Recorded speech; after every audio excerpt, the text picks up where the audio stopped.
Hello, coucou, bonjour depuis Terre du Sud pour la radio-télévision Attitude Énergie Santé. Alors ce matin, j'ai choisi de me mettre à côté de ce pin qui est un pin un petit peu particulier. Sa base, vous la voyez pas très bien parce qu'elle est tout au fond. Il a eu un ennui que je ne connais pas parce que c'est il y a assez longtemps, qui a fait qu'il s'est couché au sol et petit à petit, il s'est redressé. Et maintenant, il ressemble à une sorte de bateau arbre. Nous, on l'a surnommé le pin à scie. Et pour moi, dans le parc, c'est le symbole de l'adaptabilité. Alors ce matin, on va parler d'adaptabilité. Et vous voyez que pour l'adaptabilité, j'ai endossé l'aigle. C'est-à-dire qu'on va essayer de faire très très simple.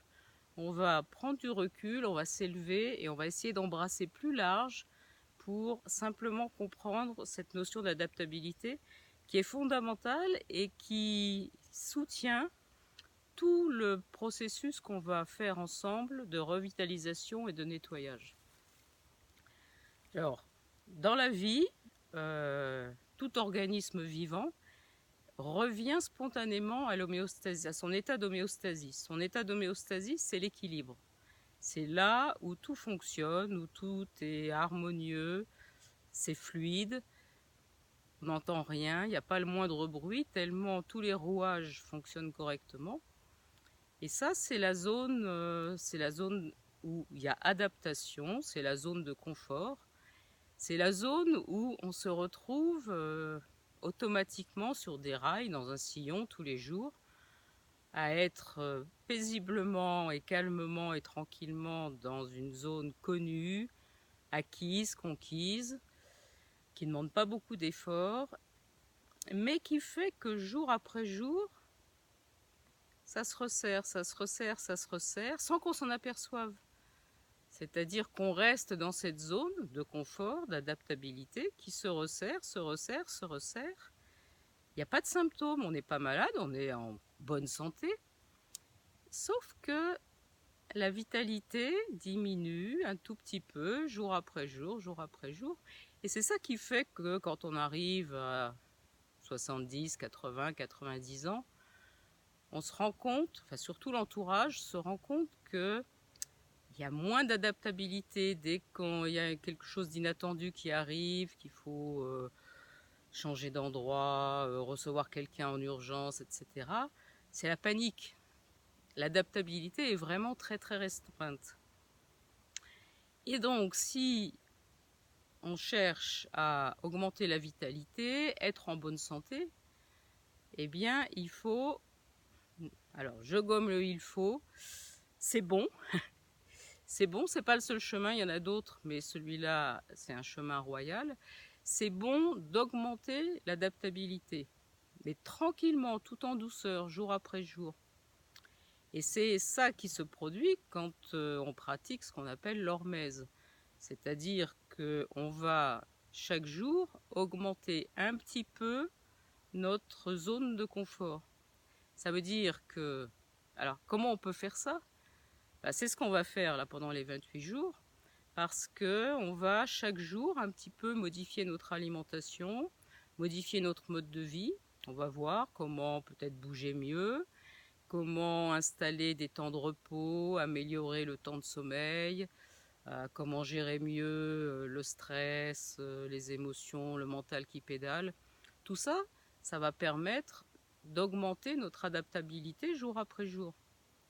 Alors, qu'est-ce que ça va être, hein, si on prend vraiment du recul, qu'est-ce que ça va être les clés qu'on a nous en main pour faire ce chemin d'augmentation de l'adaptabilité?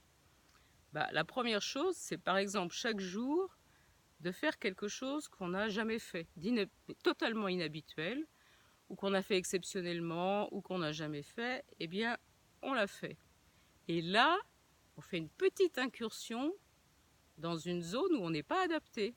On n'est pas dans le connu, ça nous demande un effort, ça peut créer quelques tensions au niveau du mental, mais on l'a fait et on la considère comme acquise.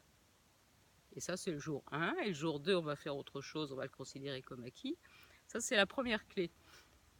La deuxième clé, c'est de se choisir, et là, ça c'est totalement individuel, de se choisir des points sur lesquels on a envie de travailler chaque jour un peu plus.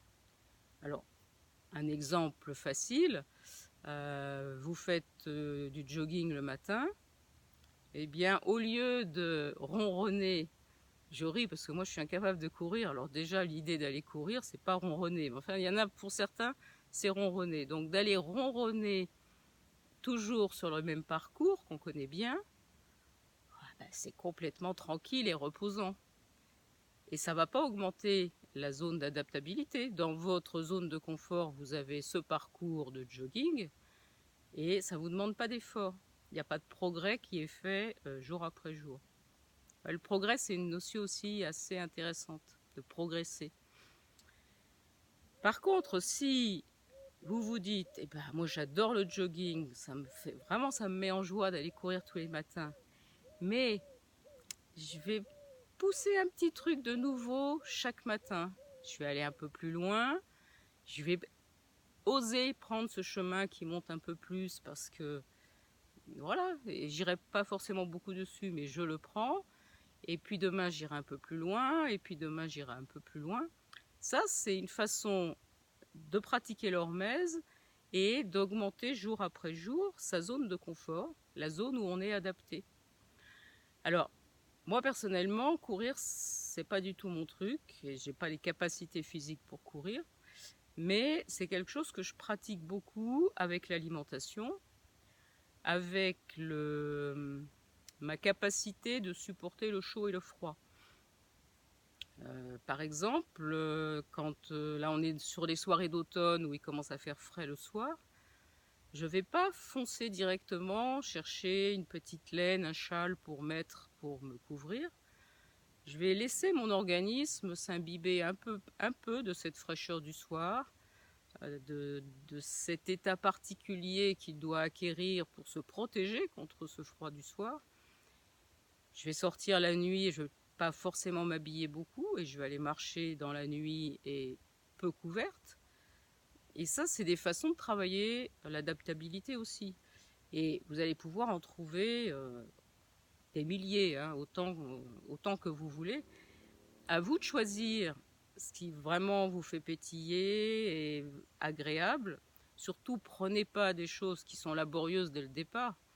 Par exemple, d'aller marcher alors que ça vous intéresse pas du tout, ça vous ennuie d'aller marcher, ne faites pas ça. Prenez un autre exercice pour travailler l'adaptabilité. Mais l'idée, c'est de, jour après jour, augmenter cette zone. Et alors, j'ai envie de terminer avec une toute petite remarque sur la maladie ou les symptômes. Moi, parfois, je vois arriver dans mon cabinet des gens qui se sentent pas bien, ils sont fatigués, clairement, ils manquent de vitalité, et quand on les interroge, on s'aperçoit qu'en fait, ils n'ont pas de symptômes. Ils sont sur le plan de la médecine occidentale, ils sont en bonne santé. Ils n'ont pas de symptômes, aucune douleur, aucun dysfonctionnement d'aucun appareil. On aurait envie d'estampiller bonne santé. Et en fait, ils sont extrêmement fatigués. Et ça, c'est juste dû à leur zone de confort, à leur zone d'adaptabilité qui est très très très restreinte. C'est-à-dire que c'est des gens qui ont de bonnes défenses, qui ont réussi au fil de la vie à ne jamais développer de symptômes en diminuant leur zone de vie.